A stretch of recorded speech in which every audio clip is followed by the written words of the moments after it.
Healthy and tasty millet products కోసం సంప్రదించండి millet మంత్ర. నమస్తే రమగారు. నమస్తే జయ. రమగారు, సంసారంలో భార్యాభర్తల మధ్య ఎక్స్పెక్టేషన్స్ ఎంతవరకు ఉండొచ్చు?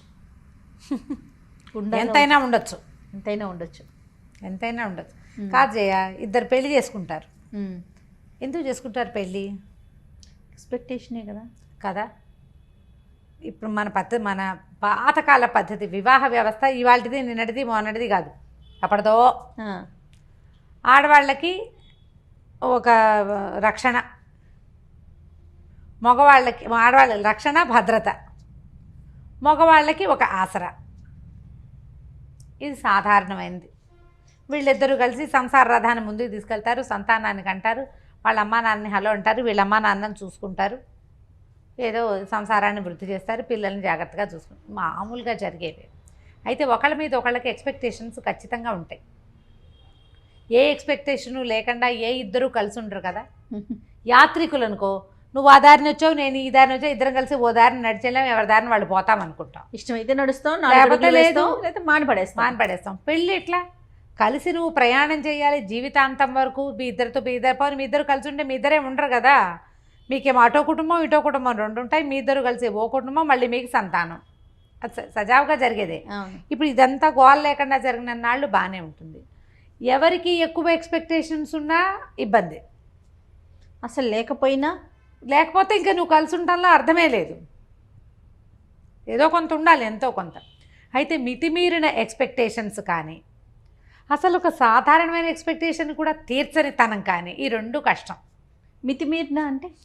మితిమీరటం ఇప్పుడు ఒక సామాన్యమైన కుటుంబం, ఈ అమ్మాయికి తన బర్త్డే అంగరంగ వైభవంగా చేసేయాలి. ఓకే, ప్రతి బర్త్డేకి భర్త ఏదైనా కొనిపెట్టేసేయాలి. స్పెషల్ గిఫ్ట్లు బాగా చేసేసేయాలి. ఎప్పుడు ఏం కావాలన్నా లేదనకూడదు, కాదనకూడదు, ముద్దుగా చూడాలి, అలా ఎలాగో చూసుకోవాలి, అద్భుతంగా చేసేసేయాలన్నీ. ఇవి అందరు ఆడపిల్లలకి ఉంటాయి. మీకుండవా అంటావు నన్ను, నాకు ఉంటాయి, అందరికీ ఉంటాయి.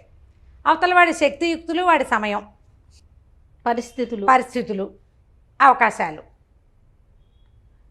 ఇప్పుడు ఇవి ఏంటంటే కొంచెం భార్య పుట్టినరోజు గుర్తుపెట్టుకోవాలి, పెళ్లి రోజుని కాస్త పలకరించాలి, ఏదో మరి చక్కగా మాట్లాడుకోవాలి. ఆమె అడిగిన 100 వస్తువుల్లో సగం కాదు, పావు కాదు 10 100లో 10 చెయ్యాలి. ఒకసారి కాకపోతే ఓసారైనా కాస్త ముద్దుగా ముచ్చటగా మురిపంగా చూసుకోవాలి. ఎందుకంటే ఆమె నీకు తోడు, భగవంతుడిచ్చిన స్నేహితురాలు. భార్యని బాగా చూసుకోవడం చేతకాని వాడు ఎందుకు పనికిరాని వాడు అన్నాడు చాణక్యుడు. భార్యని బాగా చూసుకోవాలి, అది వస్తేనే నీకు ఏదైనా వచ్చినట్టు. నీకు ఇదే రాకపోతే ఆయన దీని మీద కూడా చెప్పాడు నీతి. దాన్ని కూడా వదిలిపెట్టలే. అదే కదా. కానీ మళ్ళీ భార్యలకు బోల్డ్ చెప్పాడు, భార్యలు అలా ఉండకూడదు ఇలా ఉండకూడదు అని ఆయన చాలా చెప్పాడు చాణక్యుడు. ఇంత మాత్రం చేయాలి. కానీ కనీసం భార్యల మామూలు వ్యవహారాలని కూడా పట్టించుకోకుండా, నాకు చెప్పకుండా ఊపిరి కూడా పీల్చుకోకూడదు అనేవాళ్ళు. నాకు చెప్పకుండా ఎందుకు చేసావు అని పోట్లాడేవాళ్ళు.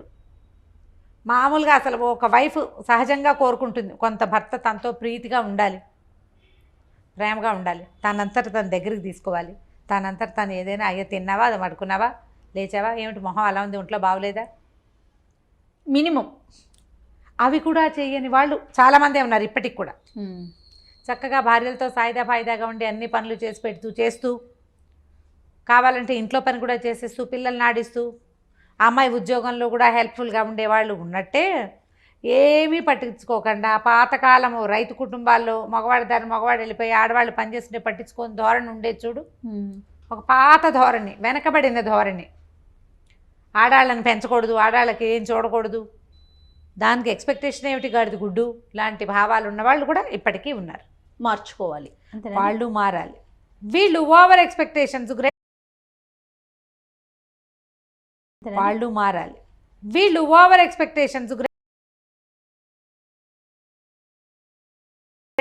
ఉంటాయి కదా పాపం వాళ్ళకు కూడా. ఇప్పుడు అమ్మాయి ఇంట్లో ఉంటుందనుకో, ఇంట్లో ఉండే అమ్మాయి అయితే తను వచ్చే వేళకి ఏదో కాస్త కాఫీయో టీయో పోయాలి, టైంకి వేళకి అన్నం పెట్టాలి. ఇంట్లో ఉండే అమ్మాయి అయితే తను వచ్చే వేళకి ఏదో కాస్త కాఫీయో టీయో పోయాలి, టైంకి వేళకి అన్నం పెట్టాలి, వాళ్ళ అమ్మా నాన్నని బాగా చూసుకోవాలి, తనతో బాగా ఉండాలి. ఈయన ప్రేమగా ఉంటాడు, ఆవిడ ఎందుకు ఏమిటి పిచ్చివేషాలు అంటుంది. ఈయన కొంచెం బాగా రొమాంటిక్గా ఉండే ధోరణి, ఆవిడ అంత రొమాంటిక్ కాదు. ఇవన్నీ కోరుకుంటారు సహజంగా. భలే చెప్తారు రమ్య గారు. అవునా కాదా జయ చెప్పు? నేను ఈజీగా చెప్పేస్తాను. ఓకే, ఉంటారు ఇవన్నీ ఉంటారండి, ఉంటారు ఖచ్చితంగా. ఇప్పుడు లేదా ఇతనికి నీట్గా క్లీన్గా టైడీగా అలా ఎలాగో తను వచ్చేసరికి చక్కగా సినిమాటిక్గా అలంకారం చేసుకుని ఇల్లు నీట్గా తుడిచేసేసి ఏమిటో ఎట్లాగో చేసేసి చేయాలని తను, లేదా తన మాటే వినాలి, అన్నిటికీ తన మాటే వినాలి. వాళ్ళ అమ్మ నాన్న పేరెత్తకూడదు, ఫ్రెండ్స్ పేరెత్తకూడదు, ఎక్కడికి వెళ్ళకూడదు, ఎప్పుడు తనతోటే ఉండాలి, తన మాటే వినాలి, తను అనుకున్నదే చేయాలి. తను వద్దంటే గాలి పీల్చడం కూడా మానేయాలి భార్య. ఆ ఎక్స్పెక్టేషన్స్ వీళ్ళకి ఉంటాయి. రెండు తప్పే కదా జయ? అవునవునండి, ఖచ్చితంగా అండి. నన్ను నేనే క్వీన్గా ఉండాలని అమ్మాయి అనుకోకూడదు, నేనే కింగ్ అని ఇతను అనుకోకూడదు. ఇప్పుడు రీచ్ కావట్లేదు అనుకుందాం ఎక్స్పెక్టేషన్ని, ఇద్దరిలో ఒకరు రీచ్ కావట్లా, ఎలా మార్చుకోవాలండి పార్ట్నర్? ముందు మొదట మాట్లాడుకోవాలి. కొంతమంది వినరు, మాట్లాడుకోవాలి అనగానే మన కామెంట్లు వచ్చేస్తాయి, మాట్లాడే వినరండి వినరండి వినరండి, 20 ఏళ్ళ నుంచి ట్రై చేస్తున్నానండి, వాళ్ళు వినరు. ఓకే, అప్పుడు ఏం చేస్తాం, ఎక్స్పెక్టేషన్స్ తగ్గించుకోవాలి. మనకి ఇంతంత ఉన్నాయనుకోండి, వాటిని చిన్నవి చేయండి, చేసుకోండి. ఓకే కనీసం ఇది మీట్ అయ్యాం. విన్నరు అని తెలుస్తోంది, మీరు కొన్ని సంవత్సరాల నుంచి ప్రయత్నం చేస్తున్నారు కదా, అది వదిలేయండి. అది కరెక్టా కదా? వదిలేయాలి. ఎన్నని వదిలేసుకోవాలి అని ప్రశ్నిస్తారు మళ్ళీ. ఎన్నైనా వదులుకోవాల్సిందే, సంసారం వదులుకోలేం కదా చచ్చి. ఏం చేస్తాం? అందుకని ఇప్పుడు రీచ్ కాలప్పుడు మీరు అన్నట్లు వదులుకోవటమే మంచిది కదా. మన ఎక్స్పెక్టేషన్ మీట్ అయ్యే పద్ధతి అవతల వాళ్ళల్లో లేకపోతే వీళ్ళని వదిలేయటం కష్టం, కాబట్టి ఎక్స్పెక్టేషన్ వదిలేయటం సులువు కాదు రమ్మ గారు. ఎవరితో చెప్పిస్తే మూడో వ్యక్తిని ఇన్వాల్వ్ చేస్తే మారుతారా? చేయొచ్చు, ప్రయత్నం చేయొచ్చు, కాకపోతే అందరి దగ్గర అది కుదరదు జయ. మూడో వ్యక్తిని ఇన్వాల్వ్ చేయొచ్చు. ఆ అమ్మాయికి ఒక మినిమం ఎక్స్పెక్టేషన్స్ ఉన్నాయి, వాటినైనా నువ్వు మీట్ అవ్వాలి అని అతని అక్కలో చెల్లెళ్ళో అమ్మలో ఫ్రెండ్సో చెప్పచ్చు. కానీ వాళ్ళు వినొద్దు, వాళ్ళు మాత్రం మా అబ్బాయి అంతే నువ్వు అలా ఇవ్వే సర్దుకో అనేవాళ్ళు లేరు. ఉంటారు. వాడు అలాగే ఉంటాడు, నువ్వు సర్దుకో. వాడు అలాగే ఉంటాడు, నువ్వు అడ్జస్ట్ అవ్వు. వాడు ఎలా ఉన్నా నువ్వు అడ్జస్ట్ అవ్వు. వాడు నవ్వినప్పుడే నవ్వు, వాడు ఏడ్చినప్పుడే ఏడు. వాడు వద్దంటే మానేయి, అంతే. అలాంటి వారు కూడా ఉంటారు. ఇప్పుడు నేను కూడా అలాగే చెప్పాను చెయ్యమన్న ఒక అమ్మాయికి, అసలు అతను వెండు, ఏం చేస్తావు, ఎవరితోటి తెప్పించలేవు, వాళ్ళ అమ్మా నాన్న మాట కూడా అతను వెండు. మరి ఎట్లా రమ్మగారు అసలు ముందుకు ఎలా వెళ్ళగలుగుతాం? ఇప్పుడు ఒక ప్రేమ ఉండదు అలాంటి వాళ్ళతో, ఒక సంతోషం ఉండదు, ఇంకా మనిషి ఈదాల్సిందేనా? ఈదాల్సిందే జయ. జీవితాలు ఇంకొక రకంగా ఉండవు. ఈదకుండా ఈత మానేసి ఫారిన్ కంట్రీస్లో లాగా లేదా ఎవరిలాగానో నేను వీడితో ఈదను అని ఇంకోటి తీసుకునే అవకాశం, ఈ చొక్కా నచ్చలేదని ఇంకో చొక్కా వేసుకునే అవకాశం ఉంటుందా జీవితానికి జయ? అది అడ్వైజబుల్లేనా? కాదు. ఎన్ని చొక్కాలు మారుస్తాం మనము? పైగా ఎప్పుడు ఒక మనిషి ఎక్స్పెక్టేషన్ని ఇంకో మనిషి మీట్ అవ్వటం అనేది తక్కువగానే ఉంటుంది, తక్కువే. నాకు కావలసినట్టుగానే చేసేవాళ్ళు చాలా తక్కువ ఉంటారు, దొరకరు. చాలా అంటే చాలా తక్కువ. అసలు ఇలసాటి లేని జంట అని మనం భావించే వాళ్ళల్లో కూడా ఎంతో కొంత అన్బన్ ఉండే ఉంటుంది. ఎందుకంటే ఇప్పుడు భార్యాభర్తలు అనగానే వాళ్ళు ఒక చోట పెరుగుతారు, వాళ్ళ రకం వేరు, మనం ఒక చోట పెరుగుతాం, మన రకం వేరు. ఈ రెండు రకాలు కలిసేటప్పుడు అది ఇట్లా లక్క బంగారంలాగా అతుక్కుపోవాలి. లక్క వేరు బంగారం వేరు, ఎవరి గుణం వాళ్ళకే ఉంటుంది. మీరు కలిసి ఉండాలన్న ఒక్క గుణం ఉంటే ఇక ఎక్స్పెక్టేషన్స్ ఉన్నా నడుస్తూనే ఉంటాయి, ఆ నస నడుస్తూనే ఉంటుంది, జీవితం నడుస్తూనే ఉంటుంది, ఇది ముందుకు వెళ్ళిపోతూ ఉంటుంది. ఇప్పుడు లక్క బంగారం ఒకటి కాదు కదా, కాదుగా. దానికి అసలు విలువే లేదు. లక్కకి బంగారానికి విలువ ఉంది, కానీ పల్చటి రేకైతే వంగిపోతుంది. లక్క ఉంటే వంగిపోకుండా అది గట్టిగా ఉంటుంది. అవునండి, కరెక్ట్. ఇప్పుడు ఈ రెండు ఒకదాని గుణాన్ని ఒకటి అంటుకుంటాయా?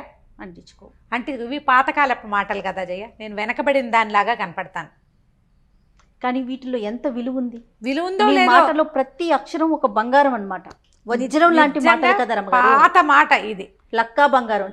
ఎందుకు కలిసి ఉండాలి మనం ఎందుకు కలిసి ఉండాలి? వంగిపోకూడదంటే కలిసి ఉండాలి, విలువ పెరగాలి అంటే కలిసి ఉండాలి.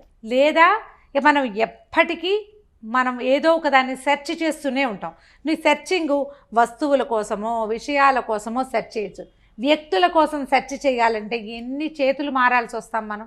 మన ఇద్దరితో పాటు మూడో వ్యక్తి కూడా రెడీగా ఉంటారు కదా. కొద్ది రోజులు ఒకళ్ళతోటి కలిసి ఉండేసరికల్లా సంసారం పెరిగిపోతుంది.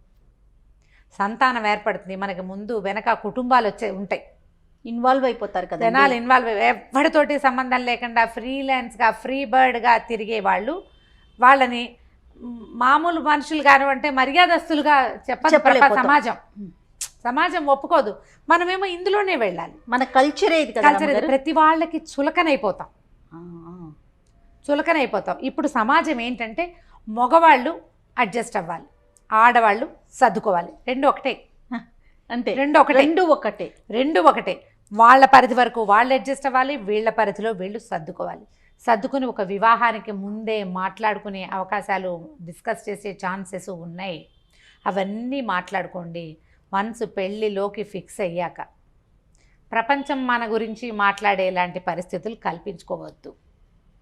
ఎక్స్పెక్టేషన్స్ మీట్ అవ్వలేని ఎక్స్పెక్టేషన్స్ కనుక ఉంటే, ఏ విషయంలో మీట్ అవ్వలేకపోతున్నామో దాన్ని కొంచెం తగ్గించుకోండి. లేదా రెండో వాళ్ళు దాన్ని మీట్ అవ్వడానికి కొద్దిగా ట్రై చేయండి. తగ్గించుకోవటం, మీట్ అవ్వడానికి ప్రయత్నం చేయటం, ఈ రెండు ఇద్దరూ చేయవలసిందే. చేస్తే సంసార రథం ముందుకెళ్తుంది. నేను అనుకుంటారమ్మ గారు, ఇలాంటి ఎక్స్పెక్టేషన్స్ రీచ్ కావట్లేదు, ఇబ్బంది పడుతున్నప్పుడు ఇటు పేరెంట్స్ కానీ అటు పేరెంట్స్ కానీ కొంచెం కల్పించుకొని వాళ్ళిద్దరిని కలిపే ప్రయత్నం చేస్తే మరింత అక్షింతలు వేయటం, మరింత గ్యాప్ను పెంచే ప్రయత్నాలు కాకుండా అలాగే చేస్తారు. అదే ప్రధానమైంది మనతో ఉన్న రెండో వ్యక్తి వీళ్ళతో ఎందుకున్నామా అని నిత్యము ఏడుస్తూ ఉంటే, నిత్యం ఫీల్ అవుతూ ఉంటే, ఎందుకు మన బతుకు వేస్ట్ కాదు? అదొక జీవితమా? అది మన పార్ట్నర్ హ్యాపీగా లేనప్పుడు, హ్యాపీ కాదు కానీ హ్యాపీగా లేకపోయినా పర్వాలేదు, ఏడుస్తుంటే భరించలేనితనం. ఆ బంధమే అనవసరం కదా. ఈ అనవసరమైన బంధాన్ని ఎందుకు కొనసాగించాలని అవతల వాళ్ళకి అనిపించడం ఎంత న్యాచురల్. ఇప్పుడు నా బొట్టు నీ బొట్టు దాన్ని చెప్తే ఏమంటాం మనం? ఫ్రెండ్స్ ఏమంటారు? ఏచి ఇంకా వీళ్ళతో ఎందుకు, ఈ అమ్మాయితో ఎందుకని మగవాడి ఫ్రెండ్స్ అంటారు, ఈ మగవాడితో ఎందుకని అమ్మాయి ఫ్రెండ్స్ అంటారు. చెరో పక్కన లాగుతారు. ఇక్కడ అడ్జస్ట్ అవ్వాలా, ఇంకో చోట అడ్జస్ట్ అవ్వాల్సి రాదా? కాదు కరమ్మ గారు, ఆ మనిషి యొక్క ఘోష ఎంత కొట్టేస్తుంది, ఎంత బాధ అనిపిస్తుంది కదా.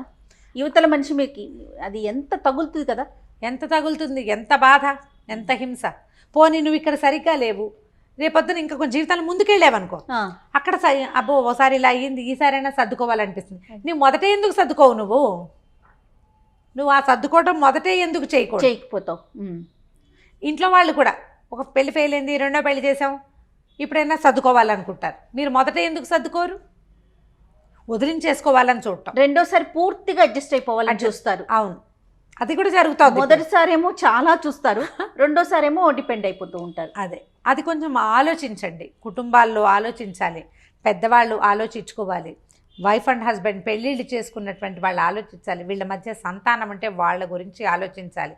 ఓకే, లెట్ ఇట్ బి, ఇప్పటిదాకా ఏదో అయ్యింది, ఇప్పుడైనా ఒక మ్యారేజ్ కౌన్సిలర్ దగ్గరికి వెళ్తాం. ఇవి నా ఎక్స్పెక్టేషన్స్, ఇతను మీట్ అవ్వట్లేదు అని అమ్మాయి చెప్పి, ఇది నా ఎక్స్పెక్టేషన్స్, ఈ అమ్మాయి మీట్ కావట్లేదని ఆయన చెప్పి, మధ్యలో ఒకళ్ళని పెట్టుకుని ఈ రెండు ఎక్స్పెక్టేషన్స్ ఈ పొడుగులు ఉన్నాయి కదా, వాటిని ఇట్లా దగ్గరికి తగ్గించుకోవటం చేసుకుంటే కొంత బెటర్గా ఉంటుంది. ప్రయత్నం చేసి తీరాలి ఖచ్చితంగా. ఇప్పుడు మన సమాజం చాలా చిన్నది, ప్రపంచం పెద్దదైపోయింది, సమాజం మాత్రం చిన్నది, సమాజాలు చిన్నవైపోయినాయి. ఈ చిన్నవైన సమాజాల్లో మనకి భగవంతుడు తోడుగా ఇచ్చిన ఒక పెళ్ళితో ఇచ్చిన వ్యక్తిని చెడగొట్టుకోవద్దు.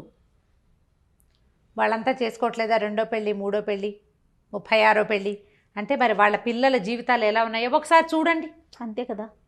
వాళ్ళ పిల్లల భవిష్యత్తు ఏమిటి, వాళ్ళ మానసిక స్థితి ఏమిటి, ఎంత ఇన్సెక్యూరిటీ తోటి బాధపడతారు ఆ పిల్లలు. ఎవరినో చూసి వాత పెట్టుకోకూడదు కదా. ఇప్పుడు తప్పనిసరి పరిస్థితులు కొన్ని ఉంటాయి జయ, చాలా క్రూరమైన వాళ్ళు, లేకపోతే మానసిక స్థితి సరిగ్గా లేని వాళ్ళు, వీళ్ళవి ఎక్కడ ఏ రకమైన అడ్జస్ట్మెంట్కి అవకాశం లేని వాళ్ళు, ఇంకా వేరే దారి లేనప్పుడు వేరే కథ. అడ్జస్ట్ అయితే సరిపోతుంది అనిపించినప్పుడు మాత్రం, మీకు అనిపించదు అడ్జస్ట్ అయితే సరిపోతుంది, మీ ఫ్రెండ్స్, మీ కలీగ్స్, మీ పేరెంట్స్ నువ్వు కాస్త తగ్గు అని చెప్తే తగ్గిపోండి. ఎక్కడ తగ్గాలో ఆలోచించుకోండి. ఇది కాదు, ఇది తగ్గినా కూడా ఏమీ పొసగదు అంటే ఇక చేయగలిగేది ఏమీ లేదు. అందరి దారే గోదారి, మన దిగును తప్పదు కదా. అంతేకా. కానీ అడ్జస్ట్మెంట్ అయితే సరిపోతుంది అని అనుకున్న విషయాల్లో కొంచెం తగ్గించండి, కొంచెం పెంచండి, మొత్తానికి సర్దుకుని ఉండండి. అంతే. సూపర్. నమస్తే. నమస్తే చెయ్యి.